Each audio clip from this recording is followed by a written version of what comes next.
Saya adalah mahasiswa baru di Universitas Terbuka dengan program studi Ilmu Hukum. Pada kesempatan ini, saya ingin menjelaskan bagaimana kiat-kiat sukses belajar di Universitas Terbuka. Harus disadari bahwa belajar di perguruan tinggi dengan sistem belajar jarak jauh adalah hal yang gampang-gampang susah. Kenapa? Karena doktrin pendidikan kita selama ini atau sistem pendidikan kita selama ini adalah sistem pendidikan yang menggunakan sistem tatap muka. Sehingga pembelajaran jarak jauh merupakan pembelajaran yang bisa dikatakan hal baru dalam dunia pendidikan. Tapi meskipun demikian, dengan perkembangan ilmu dan teknologi dan seiring dengan berjalannya waktu, maka sistem pendidikan jarak jauh sungguhnya sudah membuktikan bahwa tidak lagi menjadi suatu persoalan atau kendala dalam hal mencapai kesuksesan. Baik, lebih lanjut saya akan menjelaskan apa strategi yang harus dilakukan agar bisa sukses dalam belajar di Universitas Terbuka. Sebelum saya menjelaskan atau menyebutkan kiat-kiatnya, perlu saya jelaskan bahwa Universitas Terbuka adalah merupakan universitas atau perguruan tinggi yang menjalankan sistem pendidikan secara terbuka dengan sistem jarak jauh atau belajar secara e-learning. Nah, strategi yang mesti dilakukan agar mencapai kesuksesan dalam pembelajaran di Universitas Terbuka adalah yang pertama menurut saya adalah memperbaiki niat dulu.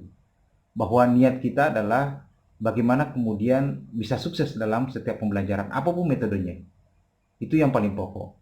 Karena dari niat ini akan menimbulkan semangat atau keinginan yang kuat untuk mencapai kesuksesan sebagaimana yang kita targetkan sebelumnya. Nah, selain dari niat itu tentu harus dibarengi dengan kiat-kiat yang mesti ditempuh. Nah, ada strategi yang harus kita lakukan yang disebut dengan strategi cerdas.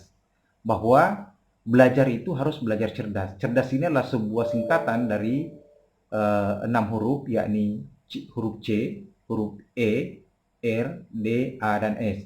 Cerdas sendiri bermakna bahwa huruf C sendiri bermakna cerdas menggunakan strategi belajar. Kemudian huruf E, efektif menggunakan waktu belajar. Dan huruf R, realistis merencanakan belajar. Dan huruf D, dapat mencapai target belajar. Huruf A adalah akurat merencanakan belajar, dan yang terakhir huruf S adalah spesifik dalam menentukan target atau capaian belajar. Nah, strategi cerdas inilah jika dia dikelola dengan baik, tentu kita akan mencapai kesuksesan sebagaimana yang kita inginkan. Tetapi selain dari itu tidak cukup tentunya hanya dengan strategi semata.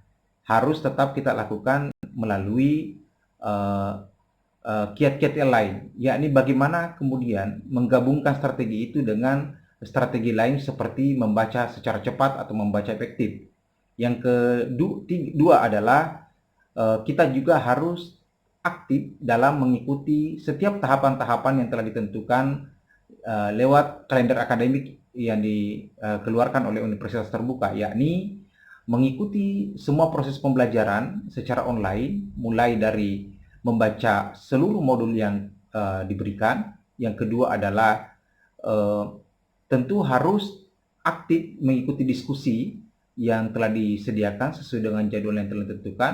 Yang ketiga adalah bagaimana kita mengerjakan tugas-tugas dengan baik, tentunya dengan memperbanyak referensi yang kita miliki yang terkait dengan apa yang menjadi bidang studi yang kita pelajari saat ini.